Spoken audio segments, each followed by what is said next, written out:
अगर मुझे कभी अगला जन्म मिले ना तो मैं तुम्हें कभी ना मिलूँ, और मैं कभी मिलूँ तो ऐसे ना मिलूंगा, इस रूप के साथ ना मिलूँ मैं। अभी आपने मेकओवर यश की वीडियो देखी, जो अब इस दुनिया में नहीं रहा, और ज्यादातर लोगों के हिसाब से इसने खुद को खत्म कर लिया क्योंकि कमेंट में इसको लोग बहुत ज्यादा ट्रोल करते थे। ऐसा हो भी सकता है, पर इसकी हम बाद में बात करेंगे। पहले हम उसके पापा की हंसने वाली वीडियो की बात कर लेते हैं, जो कि उसकी अंतिम पूजा से आई है। उसके पापा उसकी आखिरी पूजा में हंस रहे थे।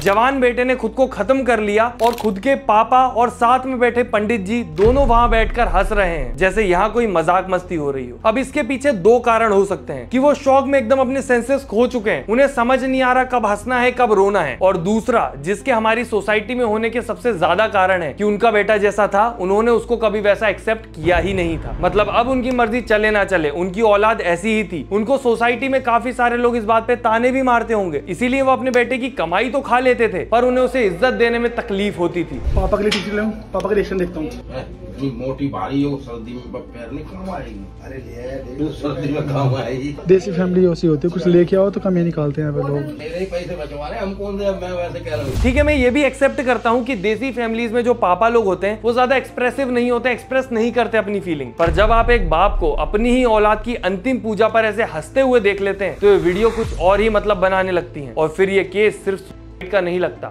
और इतना सब बाहर आ जाने के बावजूद इसके बारे में कोई बात नहीं कर रहा है। पर एक्चुअल में मेकओवर यश के साथ क्या हुआ था किसी को नहीं पता, क्योंकि पहले सुसाइड की खबर आई और उसके बाद खबर आने लगी कि वो जिंदा है। ये फेक र्यूमर फैलाए गए हैं सिर्फ व्यूज के लिए, क्योंकि यश के जाने के बाद उसकी फैमिली ने इंटरनेट पर उससे रिलेटेड काफी सारी वीडियोस डाली। और हद तो तब हो गई जब यश की अंतिम पूजा पर उसकी बहन इंस्टाग्राम पर लाइव आ गई, पर वीडियो म्यूट करके।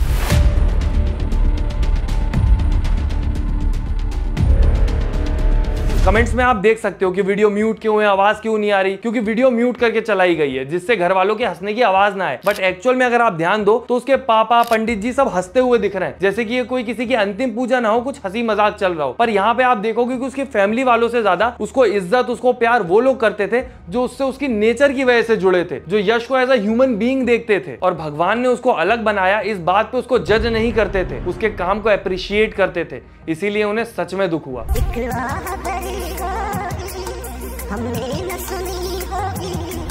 अब होमोफोबिया इतना ज्यादा फैला हुआ है कि मुझे पता है मेरी ये वीडियो नहीं चलेगी, और काफी सारे लोग कमेंट में, क्योंकि मैं यश मेकओवर को सपोर्ट कर रहा हूं तो मुझे भी छक्का हिजड़ा ना जाने क्या क्या बोलने लगेंगे, क्योंकि होमोफोबिया ऐसे ही वर्क करता है। कोई अगर एलजीबीटीक्यू को सपोर्ट भी करता है तो ये होमोफोबिक लोग ट्रिगर हो जाते हैं और ये नहीं चाहते कि कोई भी उनकी बात करे या उन्हें सोसाइटी का एक हिस्सा माना जाए। पर अगर कोई चीज जरूरी है तो वो तो करना पड़ेगा। पर ऐसे ही होमोफोबिक लोगों की वजह से यहाँ पर दूसरा सिनारियो आ जाता है कि हो सकता है जैसा सबको लग रहा है कि इंटरनेट ट्रोलिंग की वजह से यश ने खुद को खत्म कर लिया, वही सच हो। पर जितना रिसर्च मैंने मेकओवर यश पे किया है इस वीडियो को बनाने के लिए, मुझे नहीं लगता कि यश ऐसा कर सकता था। और हाँ दोस्तों, मुझे पता है आप में से मोस्टली लोग यश को नहीं जानते होंगे, और इसीलिए मैं ये वीडियो बना रहा हूँ। अपने बुरे कर्मों का फल मैं कुछ इस तरीके से भोग रहा हूँ कि आज एक सेलिब्रिटी मेकअप आर्टिस्ट हूँ, ठीक है। जैसे तुम्हारी बहन है, ऐसी बहुत सारे लोगों की बहन है, उनकी शादियों के मेकअप्स करता हूँ, ठीक है, उनकी पार्टी मेकअप्स करता हूँ, उन्हें सजाने का, उन्हें सुंदर बनाने का काम करता हूँ। ऐसे मैक्सिमम हेट कमेंट्स को यश अपनी रील पर रिप्लाई देता था। इससे कभी कभी ऐसा भी फील होता था कि शायद वो इनसे काफी ज्यादा परेशान हो गया है, काफी ज्यादा कमेंट आ रहे हैं। पर उसकी वीडियो से ये भी समझ आता था कि वो इन सब चीजों से डिमोटिवेट नहीं होता,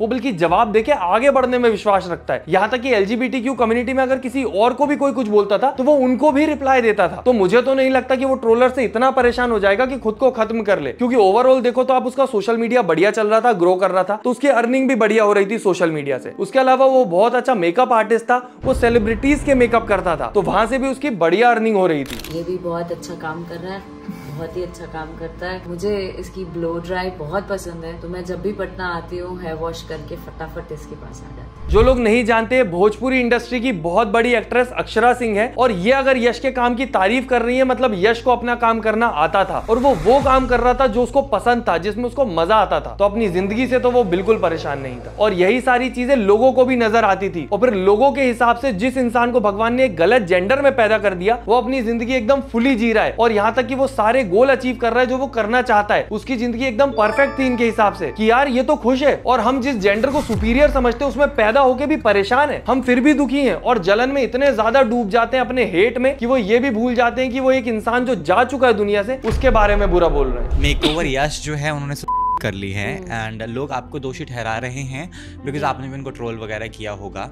मैंने उनको कोई ट्रोल नहीं किया, और अगर उन्होंने सुसाइड कर लिया या किया है तो इस पर मैं क्या कर सकती हूँ बताइए। अगर उसने सुसाइड कर लिया तो वो उसकी प्रॉब्लम है, नहीं कोई सिंपैथी कुछ, क्या मैं फेक सिंपैथी दिखाऊं या मेरा वो कोई लगता था।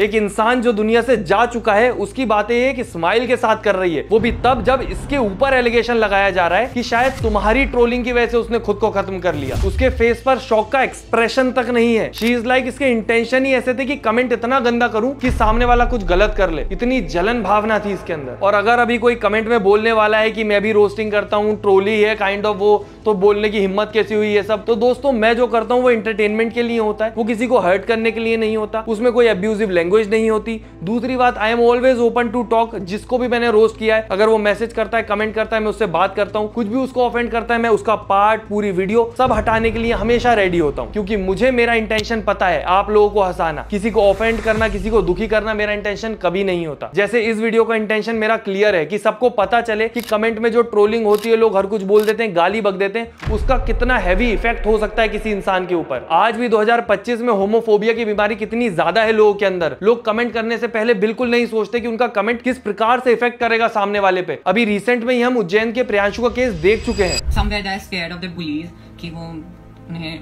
बुली करते हैं, उन्हें टीज करते हैं, तो please don't care about it. Priyanshu सिर्फ 16 साल का था, मेकअप वीडियो, ट्रांजिशन वीडियो ये सब बनाता था। फ्यूचर ना जाने उसका कितना अच्छा हो सकता था मेकअप इंडस्ट्री में, पर कमेंट में इतना ट्रोल किया लोगों ने कि उसको अपनी जिंदगी जीने का तरीका गलत लगने लगा। लोगों को सच में लगता है कि वो डिसाइड कर सकते हैं कि सामने वाले को क्या करना है क्या नहीं, कि तू अगर इतना बुरा लग रहा है तो इंटरनेट पे वीडियो मत डाल, ये मत कर। ये सेम चीज किसी और स्किल के बारे में बोल सकते हो तुम कि अपनी स्किल इंटरनेट में मत दिखा। वो मेकअप करना जानता था तो वो वही दिखा रहा था, और दिखाने का कोई तरीका गलत भी नहीं था, पर लोग इतने बेशर्म, इतने ज्यादा इनह्यूमन हो चुके हैं कि उसके जाने के बाद भी इनके अंदर बिल्कुल शर्म नहीं है कि एक इंसान जो जा चुका है उसके प्रति थोड़ी सिंपैथी रख ले, या फिर किसी और के साथ ऐसा ना हो तो हम होमोफोबिया के अगेंस्ट बोल लें। पर नहीं, कमेंट में भी वही सब दिखेगा, छक्का ही तो था, मर गया, क्या फर्क पड़ता है। और बचे कुछ लोग विक्टिम ब्लेमिंग करने लगते हैं। इस इंसान का थंबनेल देखो तुम, वायरल होने का ऐसा शौक, गंवानी पड़ी जान। वायरल होने के चक्कर में नहीं जान गंवाई है उसने, लोगों के होमोफोबिक कमेंट्स की वजह से परेशान होकर करा है उसने जो करा है। इंसान जिस तरह से पैदा हुआ है उस पर सवाल उठाने लगे लोग कि तेरा शरीर हमारे जैसा नहीं है, तू असामान्य है, तो हमें हक मिलता है, हम तुझे कमेंट में कुछ भी बोल सकते हैं क्योंकि तू तो ह्यूमन है ही नहीं ना। और वैसे भी हमारे लिए तो हिजड़ा, छक्का, ये सारे शब्द डिसरिस्पेक्टफुल है, जिसको बोल देंगे उसकी बेइज्जती हो जाएगी। और इसी मेंटलिटी के पीछे बॉलीवुड मूवीज का बहुत बड़ा हाथ है। नायक मूवी में जॉनी लीवर को जब कोई भी टिकल करता है बाजू से तो वो सबसे पहले बोलता है क्या बे छक्के, जा बे छक्के, और वो ऐसे दिखाया गया है जैसे वो किसी की बेइज्जती कर रहा है। उसके बाद सामने वाला उसको मारता भी है। क्या बोला?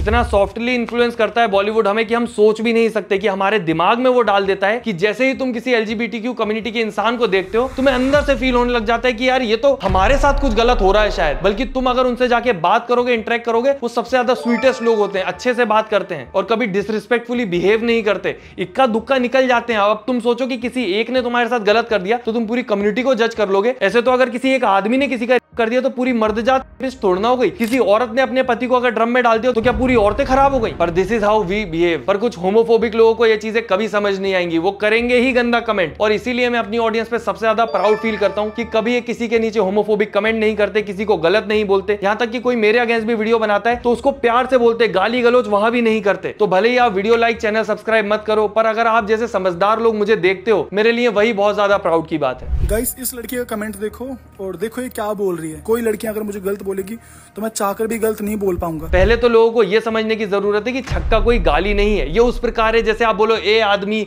ए औरत। वो तो लोगों ने इसको एज अ डेरोगेटरी वर्ड इतना यूज कर लिया है कि हमारे दिमाग में बैठ गया है कि किसी को अगर नीचा दिखाना है तो छक्का हिजड़ा बोल दो, एक बार में बात खत्म हो गई। और इसी प्रकार से ये चीज भी काम करती है कि अगर किसी आदमी को आप औरत, लेडीज या फिर लड़की बोल दोगे तो बहुत सारे लोग ऑफेंड हो जाते हैं, जिनका मेल ईगो बहुत कम होता है कि अरे मेरे को तो औरत बोल दिया। क्योंकि हमारी सोसाइटी में फीमेल को भी बहुत ज्यादा डिमीन किया गया है, सिर्फ एक मेल जेंडर है जिसको इतना सुपीरियर बताया जाता है। पर पावर की अगर आप बात करोगे, हिंदी में शक्ति बोलते हैं और शक्ति माता है। पर ये सारी चीजें ऑर्थोडॉक्स लोगों के दिमाग में पल रहा बहुत पुराना बीज है ये इतनी आसानी से नहीं जाएगा और ना ये लोग जाने देंगे। पहले रोस्टिंग का मतलब भी इंटरटेनमेंट, फनी, कॉमेडी या फिर ऐसे लोगों को किया जाता था जो ओवरडू कर रहे हैं, जो अटेंशन सीकिंग के लिए बहुत उल्टी सीधी हरकतें कर रहे हैं। पर कुछ लीचड़ों ने अपने होमोफोबिया के पीछे छुप के रोस्टिंग को भी बदनाम कर दिया। सीधा सीधा बोलना छक्का है। अब इज्जत तो इसने अपनी गवा दी अपनी वीडियोस के साथ में ही, क्योंकि सारी आप वीडियो जाके देख लो, सारी वीडियोस की स्क्रॉल करके देखो कितनी बदतमीजी, कितने अपशब्द यूज करती है ये, कितना लड़कियों को उल्टा सीधा बोलते, एक लड़की होने के बाद भी। छक्का हिजड़ा ऐसे शब्द बोल के बैकग्राउंड में खिकी खुकू वाले साउंड इफेक्ट लगाने से कोई रोस्टिंग नहीं होती, किसी को हंसी नहीं आती। बस तुम्हारे जैसे जो होमोफोबिक लोग होते होंगे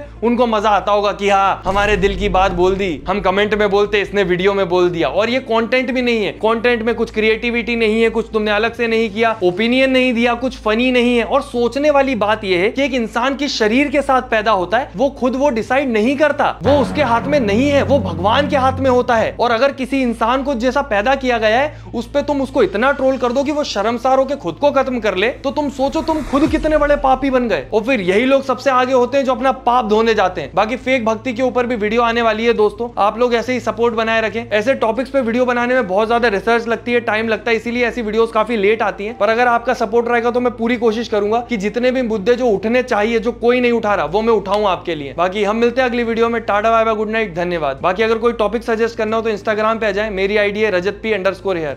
मिलते हैं अगली वीडियो में।